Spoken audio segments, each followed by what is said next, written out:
un jour, on avait une rédaction qui était « Quel est votre rêve le plus cher ?» Donc je commence à écrire, première phrase, « Mon rêve le plus cher, c'est que la guerre s'arrête dans mon pays. » Et puis, je regarde quand même la copie de la camarade juste à côté de moi. Qu'est-ce qu'elle écrit, elle? Et elle avait mis sa première phrase « Mon rêve le plus cher, c'est d'avoir un chien et je l'appellerai Bijou. » Et ce bijou du chien, comme ça m'a fait un... Oh, vous êtes dit qu'il y a un monde entre vous? Ah oui, je me suis dit, là, il y a un monde entre nous. Pourquoi moi, à 10 ans, je ne rêve pas d'avoir un chien qui s'appelle Bijou?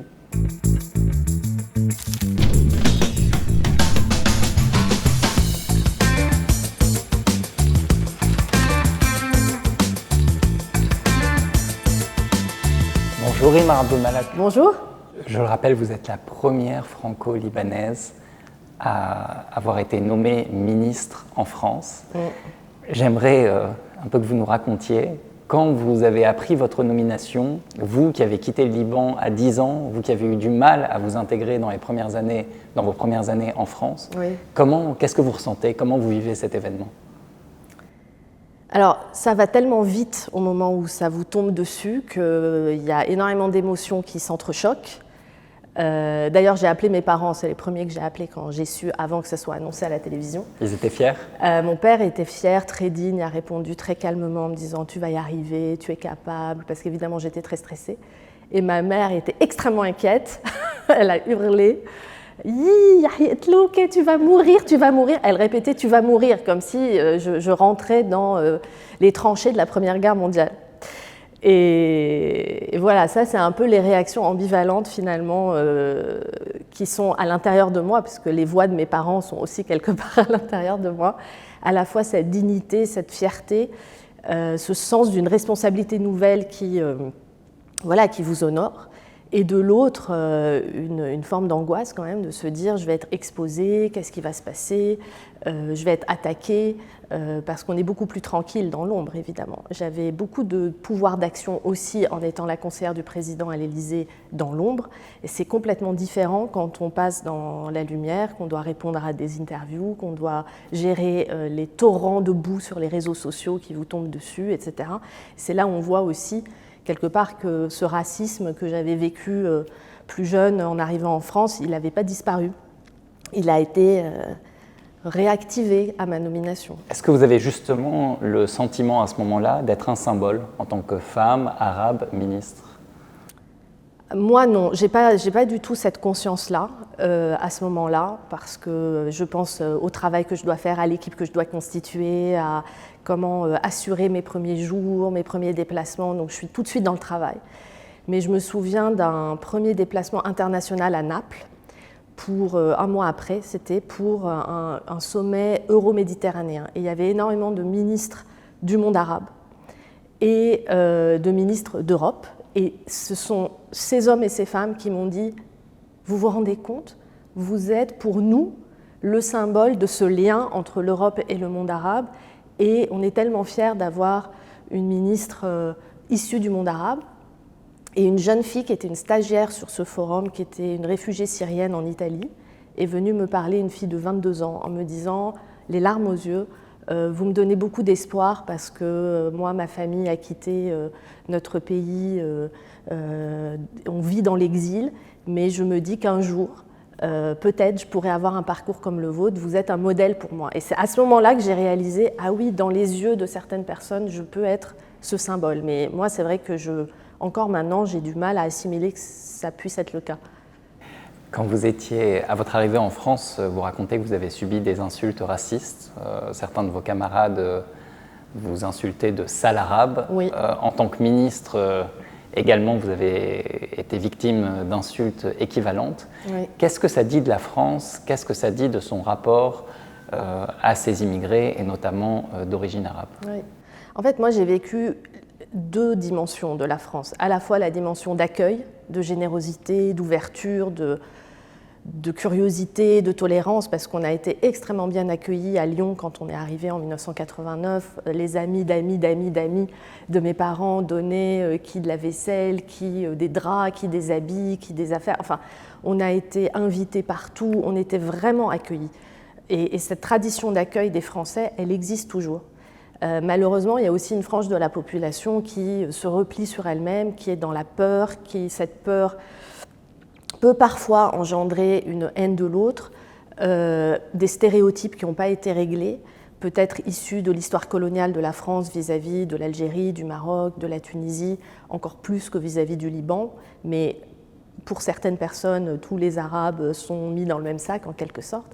Moi, je me retrouvais dans mon école avec des personnes d'origine maghrébine qui, elles, ne me considéraient pas comme arabe parce que je ne parlais pas le même arabe qu'elles. Ils pensaient qu'en étant chrétienne, je ne pouvais pas être arabe, alors que si, il y a beaucoup de chrétiens dans le monde arabe et beaucoup de musulmans qui ne sont pas arabes, par exemple en Indonésie. Mais tous ces stéréotypes, il faut du temps pour lutter contre eux parce qu'ils sont très solides, très solidement ancrés dans la culture française, y compris chez certains de mes enseignants. Moi, j'avais eu une prof d'anglais, une fois, je m'étais exprimée dans la classe pour défendre un camarade que je trouvais injustement traité. Et la prof m'a dit « Toi, si tu n'es pas contente, tu rentres dans ton pays ». C'est ce fameux « La France, tu l'aimes ou tu la quittes », alors que toute notre vie, on a prouvé à quel point on aimait la France. Donc il y a toujours ce besoin, quelque part, de prouver 4 fois plus que les autres qu'on aime la France, qu'on est attaché à ce pays, qu'on est attaché à ses valeurs, à liberté, égalité, fraternité, à sa laïcité. On est attaché à tout ça, mais on doit le prouver chaque jour 4 fois plus que les autres. Voilà. Moi, en tout cas, mes premières années en France, mes 2 premières années ont été extrêmement difficiles parce que c'était le choc du départ du Liban, l'adaptation à une nouvelle culture, ce racisme. Vous pouvez nous le raconter, ce départ, parce que je pense que votre histoire, c'est celle de nombreux Libanais, d'une famille qui a décidé de partir soi-disant provisoirement et qui, des décennies plus tard... Et nous, on est partis tard, parce qu'on est partis en août 1989. Donc finalement, mes parents ont vécu toute la guerre. En se disant toujours ça va s'arrêter bientôt, bientôt on aura la paix, bientôt ça sera fini. Et non, on arrive en 1989 et c'est toujours pas fini. Et là, ils décident de partir. On est parti en bateau via Chypre, parce qu'évidemment l'aéroport était détruit. Moi, c'était mon premier voyage tout court. Depuis, j'ai le mal de mer à chaque fois que je mets un pied sur un bateau. Voilà, ça ne m'a pas réussi parce que j'étais extrêmement... stressée, j'avais peur. On avait vu des images à la télé des jours précédents où certains bateaux avaient été bombardés, n'avaient pas pu partir. Je vivais dans l'angoisse d'un bombardement sur le bateau. Donc j'avais 10 ans et j'avais vraiment conscience que c'était possible de mourir dans cette traversée-là. Mais une fois passée la frontière maritime, là, toutes les lumières du bateau se sont allumées, les hôtesses de l'air sont arrivées avec des choses à manger. Ils nous ont mis un film de Stallone. C'était très... voilà, un autre choc. D'un coup, on passe dans un autre monde. Et puis, on est parti en France. On a été accueillis dans un centre d'accueil à Paris. Puis, on est parti à Lyon, où mes parents ont des amis, des repères, parce qu'ils avaient passé 4 ans d'études à Lyon, à Villeurbanne, à une époque, dans les années 70. Et voilà, les choses sont allées très vite, parce que très vite, je me suis retrouvée à l'école quelques jours après. On n'avait pas encore d'appartement, je devais remplir une fiche avec adresse, je ne savais pas quoi mettre. Profession des parents, je connaissais leur profession au Liban, mais là, arrivé en France, ils n'avaient pas encore trouvé du travail. Qu'est-ce que j'allais mettre? Et j'étais bloquée comme ça avec ma fiche. Et je me souviens que les premiers mois, à chaque fois que je devais faire une rédaction en français, moi, il n'y avait que des histoires du Liban qui me venaient, que les histoires de la guerre. Et tous les autres enfants, évidemment, ils ne vivaient pas ça du tout. Donc un jour, on avait une rédaction qui était « Quel est votre rêve le plus cher ?» Donc je commence à écrire, première phrase, « Mon rêve le plus cher, c'est que la guerre s'arrête dans mon pays. » Et puis, je regarde quand même la copie de la camarade juste à côté de moi. Qu'est-ce qu'elle écrit, elle? Et elle avait mis sa première phrase « Mon rêve le plus cher, c'est d'avoir un chien et je l'appellerai Bijou. » Et ce bijou du chien, comme ça m'a fait un... Oh, vous êtes dit qu'il y a un monde entre vous? Ah oui, je me suis dit, là, il y a un monde entre nous. Pourquoi moi, à 10 ans, je ne rêve pas d'avoir un chien qui s'appelle Bijou? Pourquoi j'ai ce genre de rêves qui me font de la peine, en plus? Donc voilà, c'était une maturité. En plus, j'avais un an d'avance malgré tout, mais les profs disaient tous que j'avais une maturité différente, mais c'est normal, ce qu'on avait vécu ici nous avait rendus plus matures sur un certain nombre de choses. Et donc, quelque part, cette guerre nous avait fait perdre notre innocence d'enfant, c'est ça qui est triste. Au bout de combien d'années, vous et vos parents, vous avez pris conscience que vous ne rentreriez pas? Au bout de 4 ans. En fait, ça a été une deadline qui était mise par l'université libanaise où mes parents enseignaient. mon père en biologie, ma mère en géologie, et ils avaient une date à laquelle ils devaient rentrer pour récupérer leur poste, sinon ils allaient être attribués à d'autres personnes, c'est normal. Donc il y a eu ce provisoire pendant 4 ans, où tous les ans on pensait qu'on allait rentrer. Pourquoi on n'a pas pu rentrer? Aussi parce que notre appartement a été bombardé. Il a été bombardé malheureusement le dernier jour, je crois, de la guerre civile. C'est-à-dire qu'il a tenu toute la guerre, mais le 13 octobre 90, il a pris une bombe. Pas de chance, mais en même temps beaucoup de chance, puisque nous, on n'était pas dedans et qu'on était en France et qu'on avait la vie sauve. Donc, plus d'appartements, une situation encore très instable dans le pays, l'occupation israélienne au sud, la Syrie très présente aussi avec son armée. Mon père n'était pas du tout rassuré. Ma mère voulait rentrer, mon père voulait rester. Et finalement, on est resté en France. À quel point cette double nationalité, cette histoire personnelle, cette relation à la guerre, ça a joué dans votre parcours? Quelle place a eu le Liban dans vos pensées tout au long de votre vie? Alors, je pense que c'est une place un peu inconsciente, mais déjà, il y a cette force des Libanais qu'on appelle la résilience. Ça semble un peu cliché de le dire comme ça, mais c'est vrai. Vous vous sentez résiliente? Oui, je pense que c'est en nous, qu'on le veuille ou non, c'est là. Et parce qu'on arrive quand même à se relever de tous les drames et à voir devant et à continuer à avoir de l'espoir pour l'avenir. Ça, malgré tout ce qu'on peut vivre. Mais c'est pas aussi notre malheur? C'est peut-être aussi notre malheur, mais ça nous permet quand même d'avancer. Je ne sais pas ce qu'aurait été le Liban et les Libanais de la diaspora s'ils n'avaient pas eu cette résilience. Donc pour moi, je le vois quand même plutôt comme une force. Ce que je garde aussi, je pense, c'est l'éducation que j'ai eue ici, à l'école Notre-Dame de Jamhour, au petit collège, qui était quand même une éducation assez stricte, très rigoureuse, une forte discipline, une énorme capacité de travail que j'ai appris là. Et je m'en suis rendu compte en fait en arrivant en France, où finalement mon niveau de français, même si à l'oral j'étais très timide et très bloquée au début, à l'écrit j'avais un bien meilleur niveau de français que la plupart des camarades de classe. Et là je me suis rendu compte en fait de la qualité de l'éducation que j'avais pu avoir ici. Ça ne veut pas dire que tous les Libanais ont pu avoir cette qualité d'éducation, parce que tout le monde ne pouvait pas être à Jamhour, mais moi cette école, je pense qu'elle a formé aussi un esprit, une capacité de travail.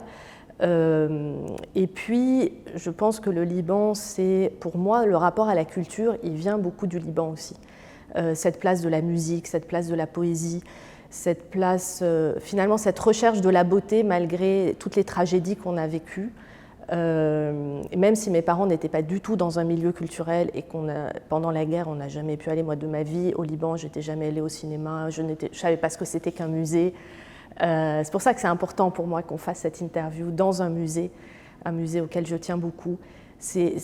Voilà, que ces lieux de culture perdurent, c'est extrêmement important. Vous êtes au Liban depuis quelques jours. C'est la première fois que vous revenez depuis que vous avez accompagné le président Emmanuel Macron en août et en septembre 2020. Comment est-ce que vous avez trouvé le pays? Alors, comme je suis venue la dernière fois dans le quartier du port de Gemaizeh où j'ai vu toutes les destructions, je dois quand même dire que j'étais heureuse de voir ce quartier en grande partie reconstruit, de voir le musée Surso où nous sommes réhabilité, ouvert.